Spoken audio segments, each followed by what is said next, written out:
Hey Trev. Yeah, bud? I'm over here on the last video we uploaded. I'm looking at the comments and this guy's talking about contrast paint being like low effort, easy mode. What? Yeah, so are you a painting scrub? Show me that comment. No. He said it, not me! Alright, so I have a bit of a theory. Now, I could just write a book, which I still might do, and by that I mean a response in the comments. But instead, I thought I'd kind of show you what I'm trying to talk about here. I have 3 models, they're Hellblasters, and I've taken them the way I normally do. All of my models are getting them prepped. I've taken them a black spray paint, and I've zenithaled them white. And on the back of each of them, I have labeled them C, A, and M for contrast, acrylic, and mix. My goal here is to determine exactly how they're to be used. Contrast paint's a great medium. It's a really strong tool, and if you use it correctly, it can really add some cool benefits or just strong impact in the model. If used with low effort, it will look chalky, it will look sloppy, and it won't have a lot of the vibrancy that you need. So I have a theory that the contrast paint, where that's going to shine, is it's going to be done faster. It is going to make things like the plasma look really neat, like it's quick and easy to make it look like a glowing plasma. But where I feel it's going to struggle is on the skin and on these bigger volumes of the pack. That's exactly why I chose the Hellblaster. I wanted to showcase the strengths and the weaknesses of each paint. Acrylic, I think, is going to be one of those ones that just, it's the traditional paint. It's going to look really nice, but it's going to take a long time. And then with the mix, this is actually how I normally use the contrast paint and the acrylics. For the areas that I want to have a solid, vibrant punch of color, I go acrylic. For things like metallics, I only go acrylic because contrast really struggles in that too. But when it comes to things like glowing effects or ribbing between the body armor or other things like that, trying to get things a little bit weathery or dingy, contrast is a pretty incredible tool. So I'm going to set my phone up with a timer. I'm going to time how long each one takes, and then we're going to have a comparison at the end. Okay, you got your paint? Yep. Got your timer? Yep. All right. First one's contrast? Yes, sir. Okay. Yep, so I'm using Blood Angels Red contrast paint with some contrast medium. This is going to be the first step to making it not look like garbage, I hope.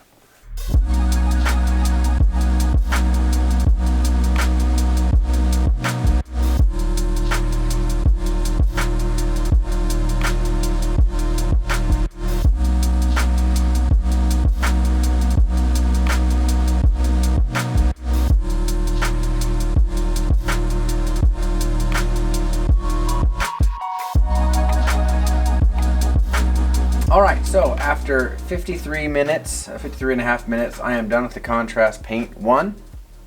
This is contrast paint only, and I'll show you the places that I really like, and then I'll kind of showcase the areas I think it suffers a little bit.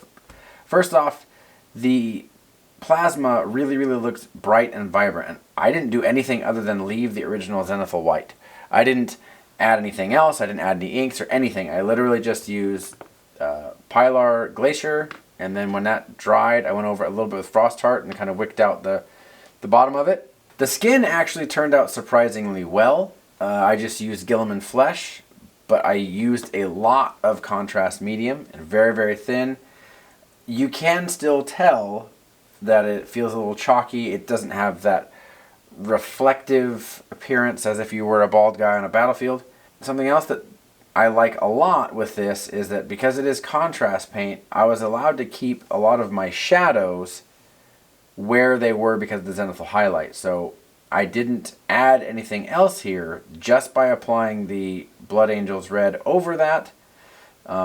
It really adds a lot of like variation, and you can see that the greater part of the volumes are light, and then the recessed part of the volumes are dark, and then all of these little indents and things, those are filled in. Now where it kind of falls flat on its face a little bit is the bigger areas. If I was able to get a nice clean stroke here, it's nice and flush. But if somehow I missed it or I accidentally went a little too heavy, you can see there's some marks on here that are a bit darker, and you can't really fix it. There's not a lot you can do to fix it. So if you make a mistake, you'd have to go over the whole thing with white again, and by then you've just lost now your zenithal prime because it's all white. So it's very difficult once you make a mistake there. For 53 minutes, I would say this is a very passable tabletop version. Tabletop plus, I obviously do a lot more things. Like right now, this is just silicon gray contrast paint. That's not metallic.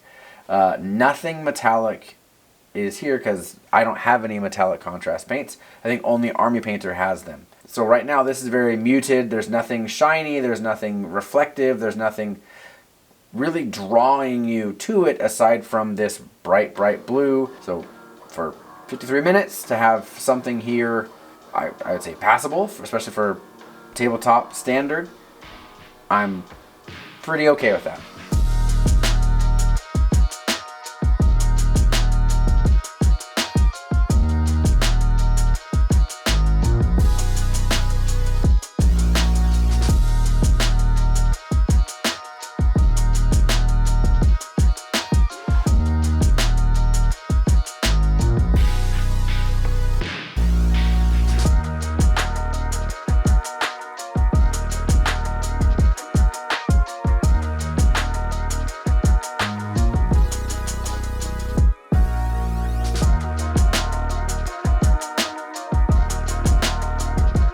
So the acrylic model is done now.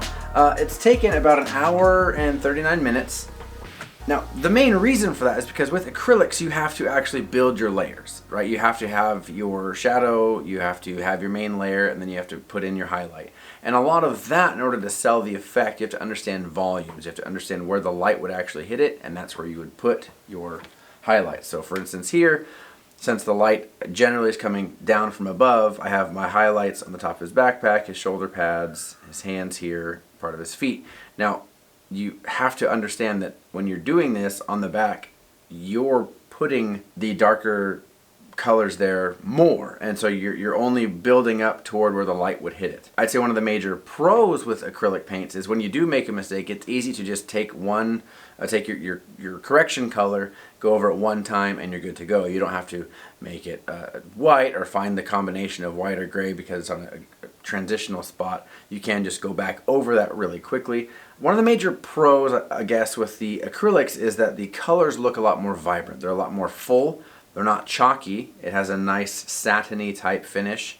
Now obviously that can be done on any other type of model, just you need to use clear coat, but I like the actual like natural finish of the paint. Also with acrylics, your metallics, they're actually metal. So parts that shine or have that kind of metallic glint actually show up in the model. Now, one of the major cons of acrylic paint, for me anyway, is the plasma. I've seen many people do it. I've watched tons and tons of tutorials on how to get really good looking plasma, but because I found a way that makes it look really good with contrast, I never really pushed myself. So for me, that's kind of a con. It is a passable plasma effect. It does look okay. It's just not my favorite, especially when I know there's other ways to do it better. So that's the acrylic marine. It's taken almost twice as long. And yes, there are noticeably better parts of this, but I wouldn't say that it's worth twice as much as the other model. So now let's head over, or the other one. Yeah, there you go.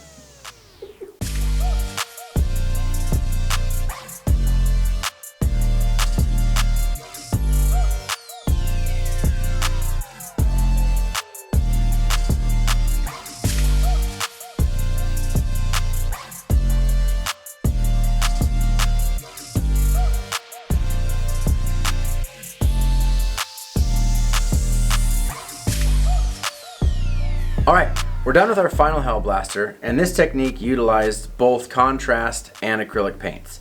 The purpose of this one was to show the strengths of each one. Now, this one took me just over an hour and 4 minutes. Now, to be honest, about 5 minutes of that was me fighting with my airbrush. So, if everything had worked perfectly, it'd be just under an hour. This one, I really like this because I utilized the contrast paint to go over the entire armor, right? Which allows a lot of the shades to show through.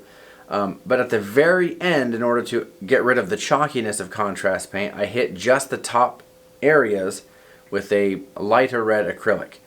That way there's no chalkiness, it actually looks nice on the areas your eye catches, but it also allows a deeper transition, a lot smoother too than me trying to apply it by brush.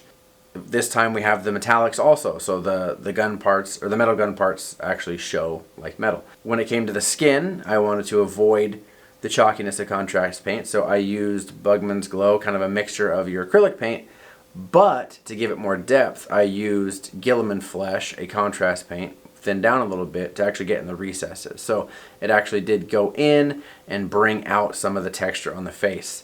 And then finally, with the plasma, I used the contrast paint to have again, a more convincing thing. So that saved a lot of time. Again, the main reason we use contrast paint is to save time, to get in those areas that are maybe difficult to get to, or if you like the effect of having it. So I really enjoy this method. It is both contrast and acrylic. It is using the strengths of the mediums to kind of counteract each other.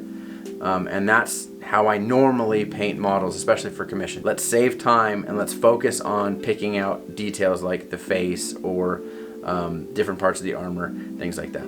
So that's all three of them. Let's take a look at them. So what's the takeaway? When it comes to painting commissions, I have to balance time, quality, and cost in order to provide the product the customer is happy with. For me, using a mix of acrylic and contrast paints gets me the quality I'm looking for in a reasonable amount of time. I'm using these paints to complement each other because I understand the medium and know how to use it. Can contrast paint be used to provide a low effort product? Of course. But with just a bit of extra care during the painting process and a few touch-ups at the end, contrast paint can be a massively powerful tool. To see someone really push contrast paint to the limit, check out War Hipster's channel, specifically his Contrast Plus series. He's an absolute beast using this stuff. So what do you think? Which one of these models looks the best? Do you solely use contrast paint, or do you use it in a combination with other paints? Do you want to see me potentially use things like oils or enamels? Let me know in the comments below.